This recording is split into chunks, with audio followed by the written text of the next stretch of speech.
Police commission তৈরির জন্য আলোচনা শুরু হয়েছে।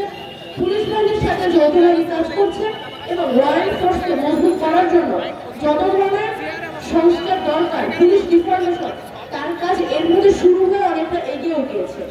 2, এই সরকারের হাতে সংবিধান সংশোধন করা যাবে কিনা এর আগে আমি আপনাকে দুটো তথ্য দিয়ে রাখি। অন্তর্বর্তীকালীন সরকারের হাতে সংবিধান সংশোধনের দুটো উপায় খোলা থাকে, একটা গণপরিষদ গঠন আর একটা ফরমান জারি। এখন আমাদের এই সরকার নিজের হাতে এই দুটো উপায় কিংবা অন্য কোনো উপায়ে সংবিধান সংশোধন করবেন নাকি নির্বাচিত সরকার সংবিধান সংশোধন করবেন, এই ব্যাপারে জনগণ কি ভাবছে, জনগণ কোন উপায়টা চায়, আমরা এগুলো জানতে আপনাদের কাছে এসেছি। আমরা জনগণের সামনে এসেছি রাষ্ট্র সংস্কারের জন্য আপনাদের কি কি পরামর্শ, আপনারা কি কি বলতে চান এগুলো শোনার জন্য। আমরা আমাদের বক্তব্য আপনাদের শোনাতে আসিনি। হয়তো আপনাদের কিছু প্রশ্ন উত্তর আমরা দিয়ে যাব, কিন্তু আমরা আপনাদের পরামর্শ শুনতে এসেছি। হ্যাঁ, আর কিছু আপনার উত্তরগুলো আপনি পেয়েছেন। মেডিকেল সেক্টর নিয়ে কথা বলতেছেন ভাই, যে আগে বলেছিলেন ভাই একটু বলেন।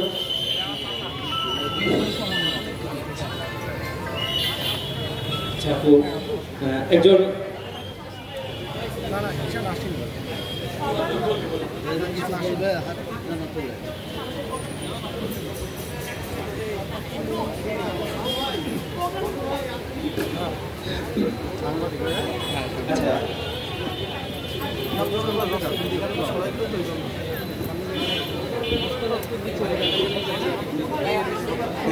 একজন মেডিকেল ছাত্র হিসাবে হচ্ছে মানে কুষ্টিয়া জেলার যে স্বাস্থ্য সেক্টর এটাতে আসলে কি ধরনের সংস্কার প্রয়োজন এটা নিয়ে কথা বলতে চাচ্ছিলাম।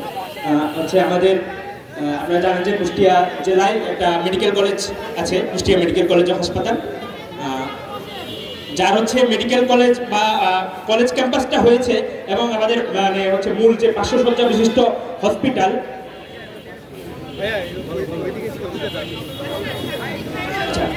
লোকবলেরও অর্ধেক নিয়োগ শেষ। তো আমাদের এই মেডিকেল কলেজ হাসপাতালে এমন এমন যন্ত্রপাতি আছে যেগুলো হচ্ছে বাংলাদেশে হয়তো 1-2 জায়গায় আছে। যেমন হচ্ছে নিউরো সার্জারির একটা সূক্ষ্ম যন্ত্র, যেটা হচ্ছে বাংলাদেশে মাত্র শুধুমাত্র জাতীয় নিউরো সায়েন্স একাডেমিতে রয়েছে। তো এ ধরনের মানে উন্নত যন্ত্রপাতি থাকা সত্ত্বেও আমাদের মেডিকেল কলেজ হাসপাতালটা এখনো চালু হচ্ছে না। তো এই বিষয়ে বিগত সরকারের আমলে হচ্ছে আমরা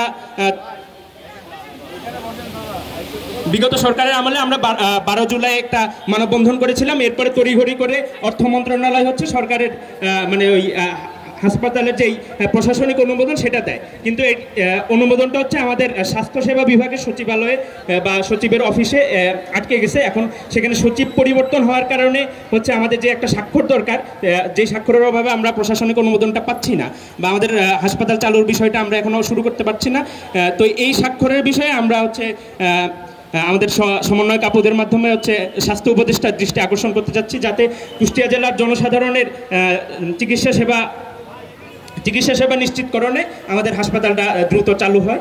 এ বিষয়ে পদক্ষেপ আশা করছি। মানে শুধুমাত্র একটা স্বাক্ষরের অভাবে আমাদের প্রশাসনিক অনুমোদনটা পাচ্ছে না, আমরা হচ্ছে মানে সকল সুযোগ সুবিধা থাকা সত্ত্বেও হাসপাতালটা চালু করতে পারছি না। আর আরেকটা যেই জায়গায় সংস্কার প্রয়োজন সেটা হচ্ছে আমাদের যেহেতু 500 শয্যা বিশিষ্ট হাসপাতাল এখনো চালু হয়নি, সেহেতু আমাদের 250 শয্যা বিশিষ্ট যে সদর হসপিটাল সেখানে হচ্ছে আমাদের অস্থায়ীভাবে আমাদের মেডিকেল কলেজ হাসপাতাল চালু রয়েছে। তো আমাদের এই সদর হসপিটালও যথেষ্ট উন্নত সেবা দিতে পারে বা সেই যোগ্যতা আছে, কিন্তু এরপরেও বিভিন্ন ধরনের ডায়াগনস্টিক সেন্টার বা হচ্ছে দালাল চক্র, ওষুধ কোম্পানি চক্রের কারণে হচ্ছে আমাদের মানে কুষ্টিয়া অঞ্চলের জনসাধারণ আসলে যে সঠিক চিকিৎসা সেবা সেটা পাচ্ছে না। দেখা যাচ্ছে চিকিৎসকরা হচ্ছে বিভিন্ন ডায়াগনস্টিক সেন্টারের সাথে তারা চুক্তিবদ্ধ হওয়ার কারণে যে অপ্রয়োজনীয় টেস্ট দিচ্ছেন বা যেই টেস্টের দরকার নেই সেটা দিচ্ছেন, এবং এমন ডায়াগনস্টিক সেন্টার সাজেস্ট করছেন যেই টেস্ট হচ্ছে অন্য জায়গায় হয়তো কম খরচে এবং ভালোভাবে করা সম্ভব, সেখান থেকে হচ্ছে একটা অনুন্নত ডায়াগনস্টিক সেন্টারে তারা সাজেস্ট করছেন, যেখানে হচ্ছে আসলে টেস্টের দামও যেমন বেশি এবং টেস্টটা হচ্ছে আসলে ওরকম উন্নত হচ্ছে না। তো আমরা চাবো যে হচ্ছে আসলে প্রশাসনের মাধ্যমে ইতিমধ্যে আমরা হচ্ছে এই সদর হাসপাতালের পরিচালকের কাছে বেশ কয়েকবার আবেদন জানিয়েছি যে আসলে এই দালাল চক্র বা হচ্ছে যাই অসাধু চক্র যারা হাসপাতাল দখল করে আছে এটা যাতে বন্ধ করেন, কিন্তু হাসপাতাল পরিচালক মহোদয় এখন পর্যন্ত ওইরকম কোনো পদক্ষেপ নেন নাই। আমরা যতদূর জানি হাসপাতাল পরিচালক মহোদয়, মানে আমাদের 500 শয্যা বিশিষ্ট হাসপাতালের পরিচালক মহোদয়, উনি নেই। ওনারা বর্তমানে উপপরিচালক যিনি, তিনি হচ্ছেন পরিচালকের দায়িত্ব পালন করছেন এবং তিনি হচ্ছে ফ্যাসিস্ট রেজিমের একজন সমর্থক ছিলেন। তো তিনি হচ্ছে আসলে চাচ্ছেন না আমাদের 500 শয্যা বিশিষ্ট হসপিটালটা চালু হোক। তা আমরা চাই তাকে দ্রুত অপসারণ করে আমাদের পরিচালক নিয়োগ দেওয়া হোক এবং আমাদের 500 শয্যা বিশিষ্ট হাসপাতালটা দ্রুত চালু করা হোক। ধন্যবাদ আপনাকে। আপনার অভিযোগ এবং দাবিগুলো আমরা স্বাস্থ্য উপদেষ্টা বরাবর তুলে ধরার চেষ্টা করব। আর সবার প্রতি অনুরোধ থাকবে আপনার প্রশ্নগুলো একটু সংক্ষিপ্ত সময়ের মধ্যে করবেন। আমরা দীর্ঘ একটা সময় ধরে আপনাদের সাথে আলোচনা করতেছি, বিভিন্ন স্থানে গিয়েছি, আপনারা সংক্ষিপ্ত করে বললেই আমরা বিস্তারিত বুঝতে পারবো।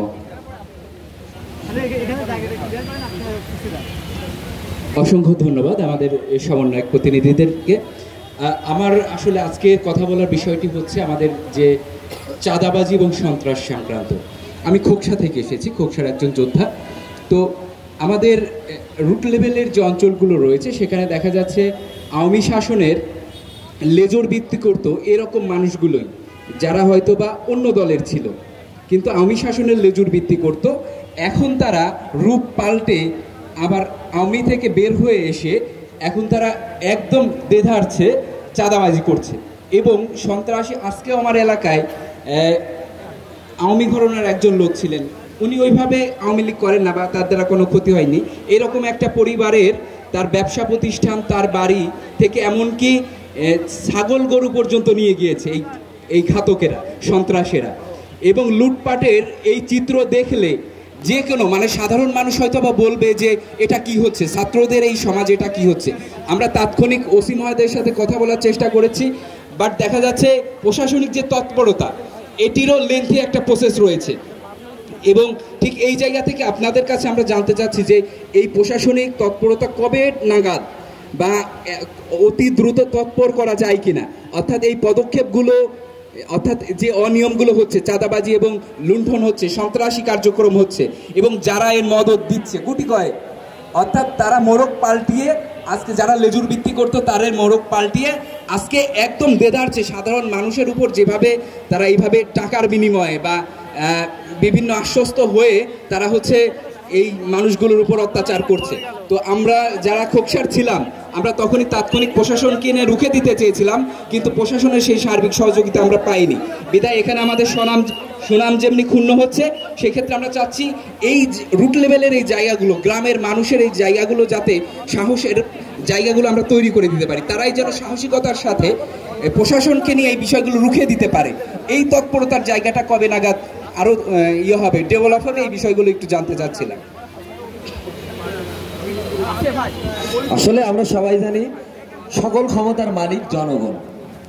এখানে আসলে জনগণ একটা প্রতিনিধিকে ক্ষমতা প্রদান করে বলতে আসলে কোনো কিছু একটা দায়িত্ব দিয়ে সেই দায়িত্বটা যেন সে তার জায়গায় থেকে নৈতিক এবং সুষ্ঠুভাবে পর্যালোচনা করে। কিন্তু আমরা দেখি এই যুগ যুগ ধরে যে আমাদের যে প্রতিনিধি আমরা নির্বাচন করেছি তারা আমাদের ম্যান্ডেট দিয়ে তারা তাদের নিজের স্বার্থে সেই ম্যান্ডেটটা ব্যবহার করছে। জনগণের উদ্দেশ্য এবং জনগণের যে স্বার্থ তারা কখনোই ভাবি নাই।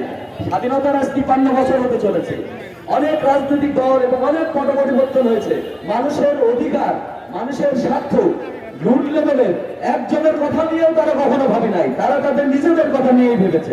সারা জীবন তারা তাদের পাশের মানুষ, তাদের পরিবার, আত্মীয় স্বজন নিয়েই ভেবেছে। মুষ্টিমেয় কয়েকটা মানুষ ছাড়া বাংলার আপাময় জনতা তাদের অধিকার, তাদের যে ন্যায্যতা তারা কখনোই পায়নি।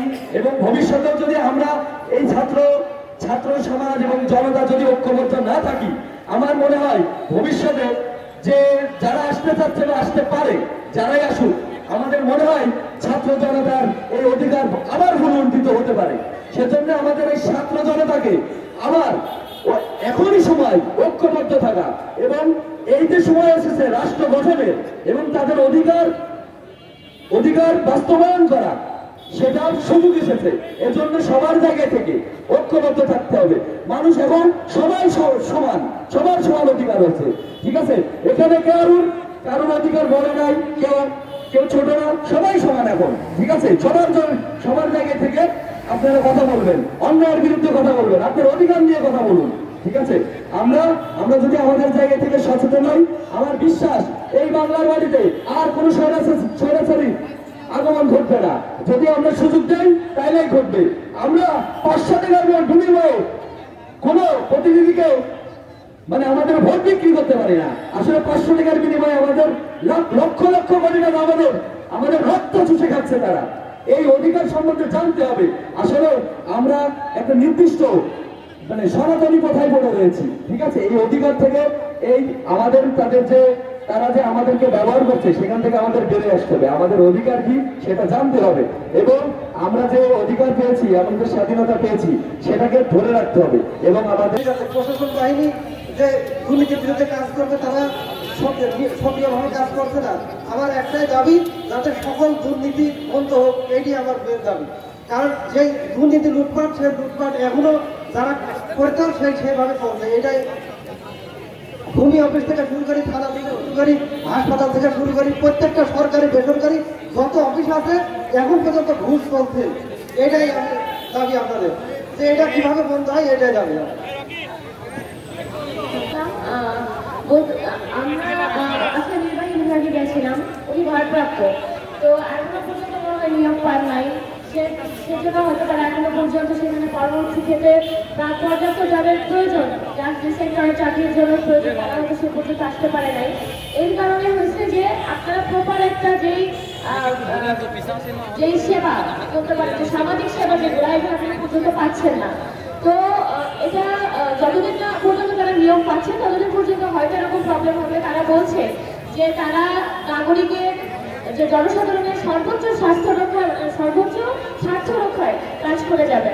আর এর পরবর্তীতে তারা যদি পুনরায় আবার তারা আসার পরবর্তীতে তাদের ব্যবহার বা তাদের কার্যক্রম যদি এরকম থাকে, আপনারা পুনরায় আমাদেরকে এই কথাগুলো বলতে পারবেন, সেই সুযোগ আপনাদের আছে। যাই হোক, আমার এটাই আবেদন থাকলে আপনারা এটা মাথায় রাখবেন। সকলকে ধন্যবাদ।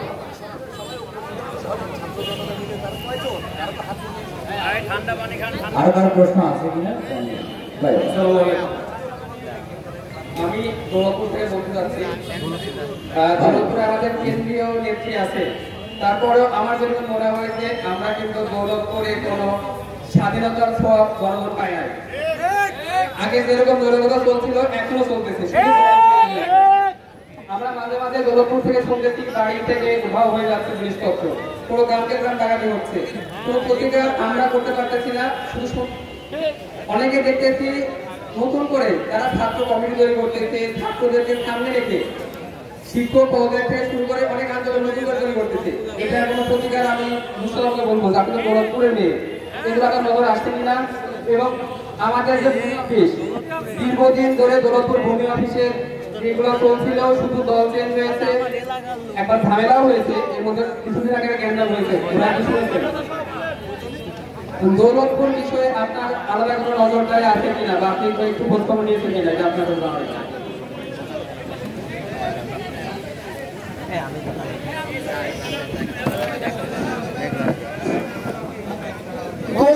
স্বাধীনতা পাইনি বললেন, দৌলতপুর যদি স্বাধীনতা না পেয়ে থাকে তার মানে আমিও পাই। আচ্ছা, এখন দৌলতপুরের প্রতি আমার আলাদা নজর, সত্যি কথা বলতে আমার কাছে সারা দেশই আমার জন্য এক সমান, কিন্তু তবুও যেহেতু দৌলতপুরে বড় হয়েছি, জন্মেছি, ওখানকার প্রতি একটা আলাদা টান থাকবেই। বিশেষ সুবিধা নয়, বিশেষ নজরের কথা যদি বলি, আমি ইতিমধ্যে দৌলতপুরের ইউনো, ওসি, ভূমি অফিসার, এসিল্যান্ড এবং আজকে এখানে আমরা এই বিভাগীয় টিমের পক্ষ থেকে ডিসি, এসপি এবং বিজিবি প্রধান, এনাদের সাথে আমরা দেখা করেছি।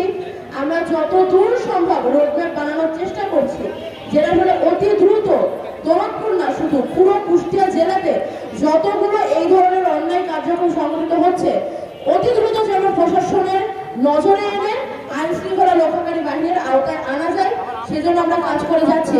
কিন্তু আপনারাও জানেন যে ভাঙা গাছ থেকে ফল পেরে নেওয়া একটু সহজ, একটু সময় দিন, আরেকটু স্টেবিলিটি আসুক, আরেকটু মজবুতি আসুক, ধীরে ধীরে জনগণও বুঝতে শিখবে যে দলীয় ছত্রছায়া থেকে বের হয়ে স্বাধীনভাবে বাঁচার স্বাদটা কেমন হয়।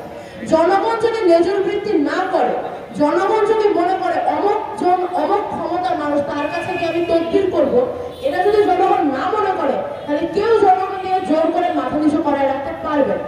তো আমি আপনাদের বলবো, আপনারা নিজেদের আত্মসম্মান বোধটা বজায় রেখে আইনের সাহায্য নিন, প্রশাসনের কাছে যান।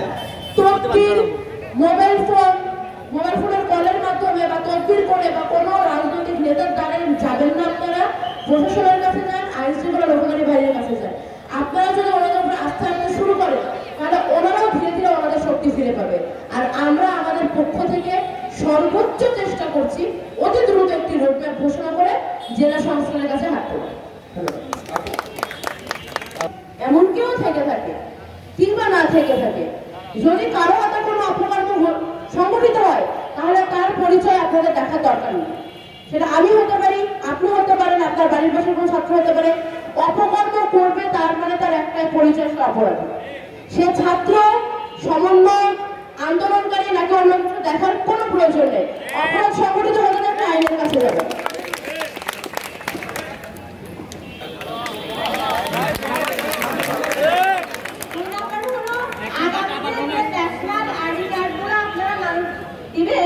সেগুলো অবশ্যই যেন সংশোধিত করে সুন্দর করে ভালোভাবে দিবেন সাক্ষাৎকার সাথে। কারণ ন্যাশনাল আইডি কার্ডগুলো সংশোধন করতে গেলে পায়ের সুতা খুলে যায়। আর নির্বাচন অফিসে যে কর্মকর্তারা আছে তাদের ব্যবহার জঘন্যতম খারাপ। তারা সাধারণ মানুষদের যথেষ্ট পরিমাণ ভোগান্তি স্বীকার করায়। আশা করি বিষয়টা তুলে ধরে আনবে। 3 নম্বর প্রস্তাব, হাসপাতাল, সরকারি হাসপাতালগুলোতে চিকিৎসা লাইনগুলো আর ডাক্তারের রুমের সামনে দাঁড়িয়ে থাকার লাইনগুলোতে মারামারি এবং বিভিন্ন রকমের দুর্যোগ দেখা যায়। এই জন্য সরকারি হাসপাতালগুলোতে অবশ্যই লাইনে দাঁড়ানোর রেলিং তৈরি করে দেবেন। 4 নম্বর, রাষ্ট্র সংস্কারের বিষয়ে আমার হলো কয়েকটা প্রস্তাব আছে। আমি উপদেষ্টা মহোদয় বরাবর চিঠি লিখেছি, আমার চিঠিটা দয়া করে উপদেষ্টা মহোদয়ের কাছে পৌঁছে দেবেন। আমি এটা দিতে পারবো? হ্যাঁ দিতে পারেন আমাদের কাছে।